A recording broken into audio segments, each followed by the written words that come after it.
welcome to CSCTV. This is our Peterborough preview. As you can see, I am joined by the wonderful Charlie the Hurricane Skillen. We've just had some wonderful Brazilian food. We're in Cafe Brazil again, as you can see. We love it here. I've had a chili. I've developed a love of Brazilian food that I never knew I had. We've developed a strong love, and actually, I've been here quite a couple of times since we last filmed here. I love it.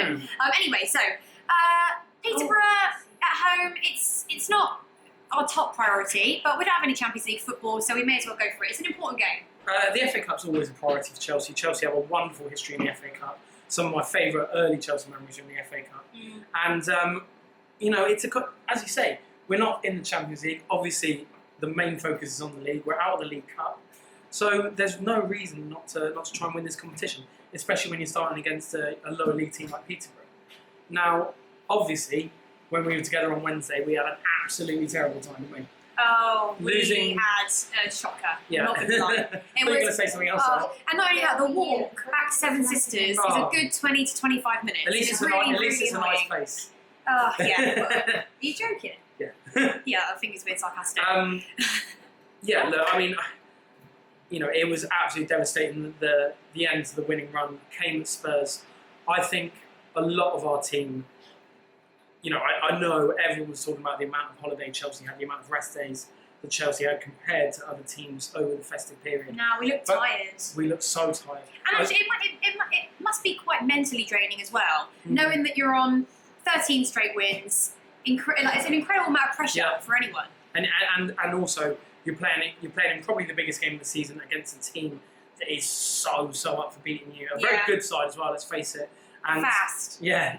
I mean, they did an absolute number on us. I didn't think David Luiz with the races. Didn't think Alonso had a good game. Didn't think Hazard was any good. Nobody really had a good game. No. Look, no one covered the Sons and Glory. And like, I went into the office the next day, and people were like, you know, queuing up to dig me out, as they're such nice people. Of course, as they would be.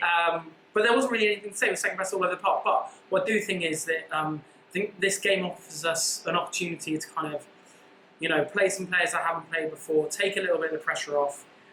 It's a good job, you know, that we've got an relatively easy home draw. Yeah. And, you know, I just think it can be a real kind of detox for the whole squad.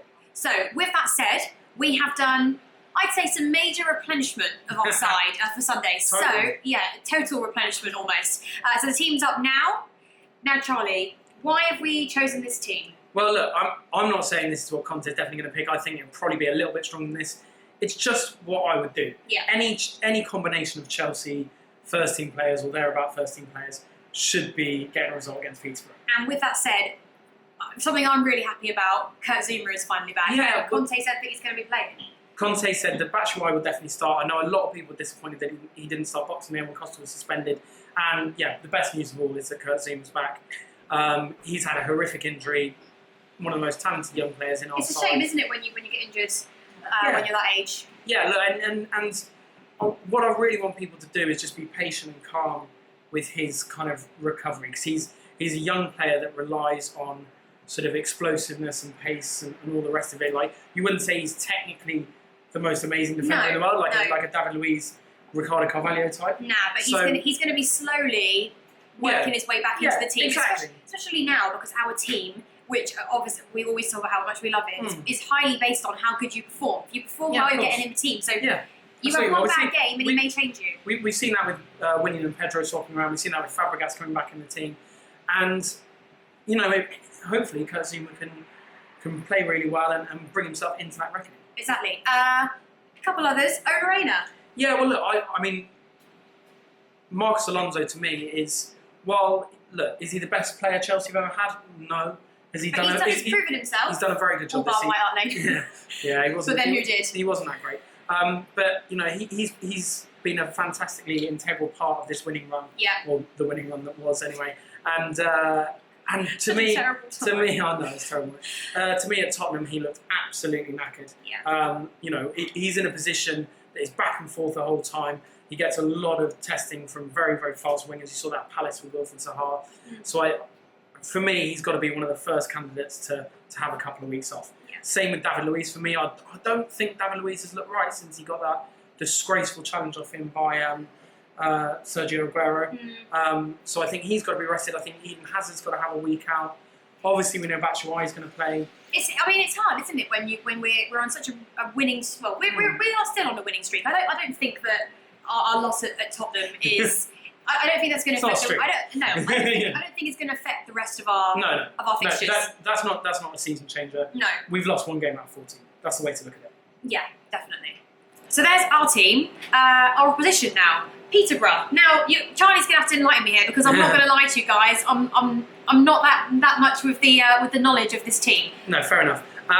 Look, they're a very kind of young team. That's kind of their business model, if you like. They get young players from the lower league and sell them on. That's kind of what that chairman, Darren McAntony, has been doing for the past kind of decade. Their league position's a little bit kind of below where they want to be. They're not going to be getting in the top 2 automatic playoffs up into the Championship. They're going to be looking to get into the playoffs. Their best players are Craig Forrester, who's very young, on the fringe of the Ireland team, and they've got some really exciting young players.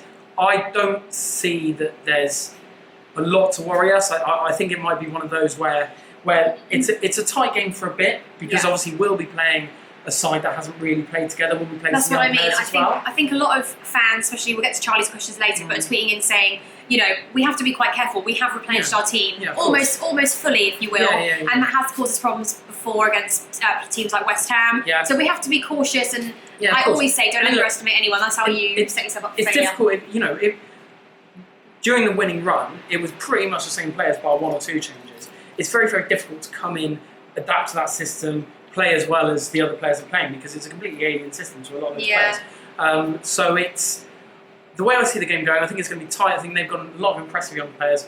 I think when it gets to the second half, 60 minutes, 70 minutes, you'd hope anyway, touch wood, that class is going to tell, and their kind of bright young players will probably tire of it. Yeah, we're gonna need some. We need the team to gel together. Me and Charlie were at Swansea. I don't know. Was it last season? End of last season. The game meant nothing. What were we doing in Wales? It didn't mean anything. And Charlie came out of it and he was like, "Right, well, so it's a team of players that have never played together before and will never play together again." So that was true. I was right. It's true. First time everything. Yeah, let's just hope it's not a repeat. So everyone, I asked you all to get your questions into Charlie earlier on Twitter. You've, as usual, come up with some pretty decent ones. I've picked the best ones for Charlie, the ones I think are most worthy. So I've not seen these, by the way. These could literally be about anything. I hope they're about football. Yeah, so numero uno. Mm-hmm. Can I pull that off? Go on. Yeah, okay, just about. Numero uno. Chidge actually says, will you buy him a pint at the Nets game? So Sunday. I usually try and give Chidge a bit of a swerve, to be honest. Right.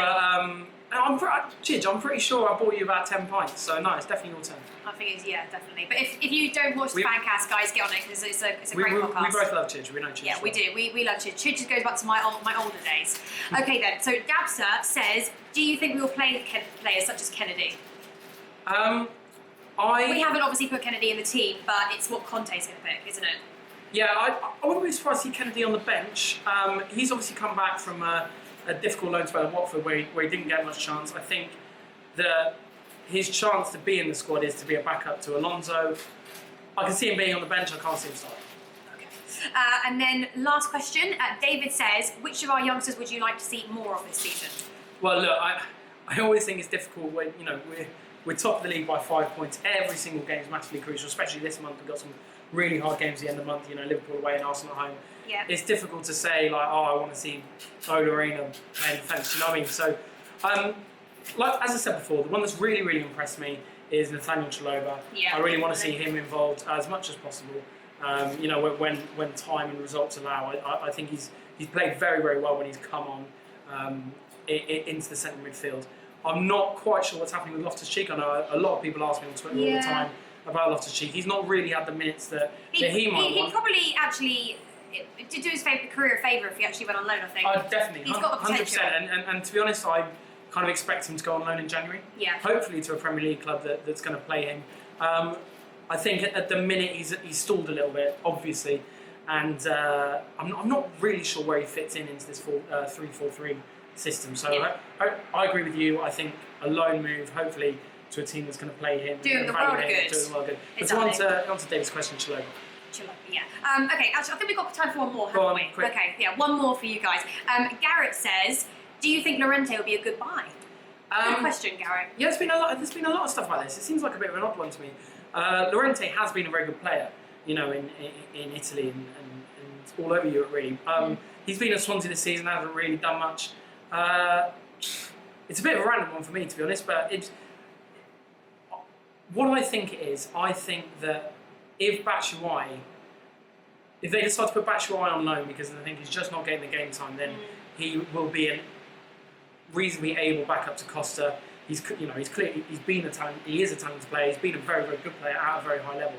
So that's the kind of scenario in which I can see it, but it remains a bit of an odd one to me. Yeah, I think our club, especially since Antonio Conte's come in, it's sort of been about having the right talent at the right time.